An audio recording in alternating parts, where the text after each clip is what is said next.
پھر نجاشی نے کہا، یہ کلام اور وہ کلام جو عیسیٰ علیہ السلام لے کر آئے تھے دونوں ایک ہی طاق شمع سے نکلے ہوئے ہیں۔ اس کے بعد اس نے قریش کے دونوں نمائندوں سے مخاطب ہو کر کہا، تم لوگ چلے جاؤ، اللہ کی قسم میں انہیں تمہارے حوالے نہیں کر سکتا اور نہ ان کے خلاف کوئی چال چلی جا سکتی ہے۔ دوسرے دن عمرو بن عاص نے ایک خطرناک ترین تدبیر اختیار کی۔ نجاشی سے جا کر کہا، اے بادشاہ، یہ لوگ عیسیٰ علیہ السلام کے بارے میں ایک بڑی بات کہتے ہیں۔ اس پر نجاشی نے پھر مسلمانوں کو بلوایا اور سیدنا عیسیٰ علیہ السلام کے بارے میں سوال کیا۔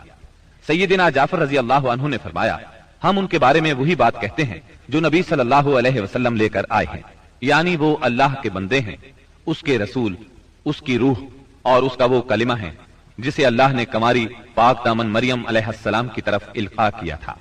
اس پر نجاشی نے زمین سے تنکا اٹھایا اور کہا، اللہ کی قسم جو کچھ تم نے کہا ہے اس سے عیسیٰ علیہ السلام اس تنکے کے برابر بھی بڑھ کر نہیں تھے۔ چنانچہ تم لوگ میرے ملک میں امن اور چین سے رہو، جو تمہیں گالی دے گا اس پر تاوان لگایا جائے گا۔ مجھے سونے کا پہاڑ ملے تو بھی میں گوارا نہیں کروں گا کہ تم میں سے کسی کو ستایا جائے۔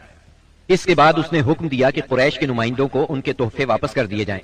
چنانچہ یہ دونوں صاحبان منہ لٹکائے واپس مکہ لوٹ آئے اور مسلمانوں نے وہاں اچھے دیار میں اچھے ہمسائے کے ساتھ قیام کیا۔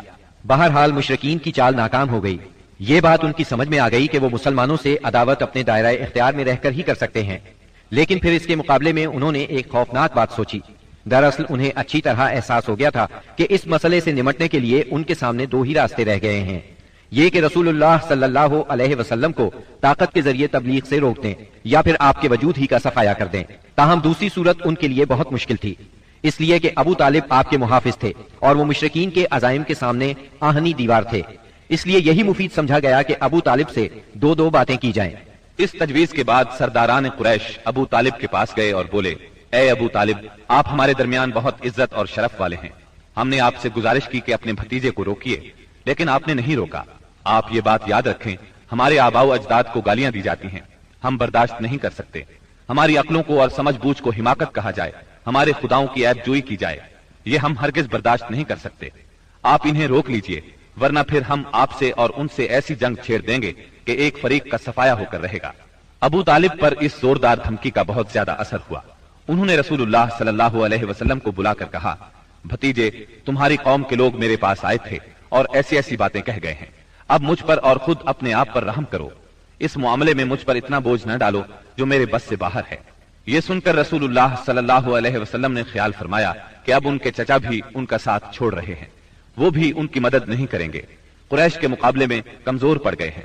اس لیے آپ صلی اللہ علیہ وسلم نے فرمایا، چچا جان، اللہ کی قسم اگر یہ لوگ میرے دائیں ہاتھ پر سورج اور بائیں ہاتھ پر چاند رکھ دیں کہ میں اس کام کو اس حد تک پہنچائے بغیر چھوڑ دوں کہ اللہ اسے غالب کر دے یا میں اسی راہ میں ہلاک ہو جاؤں، تب بھی میں نہیں چھوڑوں گا۔ ان الفاظ کے ساتھ ہی آپ کی آنکھوں میں آنسو آ گئے اور وہاں سے اٹھ گئے۔ واپس جانے لگے تو ابو طالب نے پکارا اور سامنے آ کر کہا، بھتیجے جاؤ، جو چاہو کہو کرو، اللہ کی قسم میں تمہیں کبھی بھی کسی بھی وجہ سے نہیں چھوڑ سکتا۔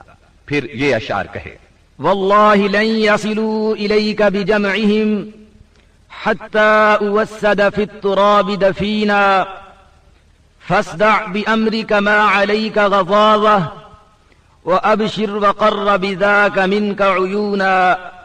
اللہ کی قسم وہ لوگ تم تک اپنی جمعیت سمیت بھی ہرگز نہیں پہنچ سکتے یہاں تک کہ میں مٹی میں دفن کر دیا جاؤں۔ تم اپنی بات کھلم کھلا کہو، تم پر کوئی قید نہیں، تم خوش ہو جاؤ اور تمہاری آنکھیں اس سے ٹھنڈی ہو جائیں۔ سابقہ دھمکی کے باوجود جب قریش نے دیکھا کہ رسول اللہ صلی اللہ علیہ وسلم اپنا کام کیے جا رہے ہیں تو وہ جان گئے کہ ابو طالب رسول اللہ صلی اللہ علیہ وسلم کو نہیں چھوڑ سکتے، بلکہ اس بارے میں قریش سے جدا ہونے اور ان سے دشمنی مول لینے تک کو تیار ہیں۔ تو وہ لوگ ولید بن مغیرہ کے لڑکے عمارہ کو ساتھ لے کر ابو طالب کے پاس پہنچے اور ان سے یوں عرض کیا، اے ابو طالب، یہ قریش کا سب سے بانکا اور خوبصورت جوان ہے، آپ اسے لے لیں، اس کی دیت اور نصرت کے آپ حقدار ہوں گے، آپ اسے اپنا لڑکا بنا لیں، یہ آپ کا ہوگا۔ آپ اپنے بھتیجے کو ہمارے حوالے کر دیں، اس بھتیجے کو جس نے آپ کے آبا و اجداد کے دین کی مخالفت کی ہے، آپ کی قوم کا شیرازہ منتشر کر رکھا ہے اور ان کی عقلوں کو حماقت سے دوچار بتلایا ہے، ہم اسے قتل کریں گے، بس یہ ایک آدمی کے بدلے میں ایک آدمی کا حساب ہے۔ ابو طالب نے اس پر ان سے کہا، اللہ کی قسم کتنا برا سودا ہے جو تم مجھ سے کر رہے ہو، تم اپنا بیٹا مجھے دیتے ہو کہ میں اسے کھلاؤں پلاؤں اور پالوں پوسوں، جبکہ میرا بیٹا مجھ سے طلب کرتے ہو کہ اسے قتل کر دو، اللہ کی قسم یہ نہیں ہو سکتا۔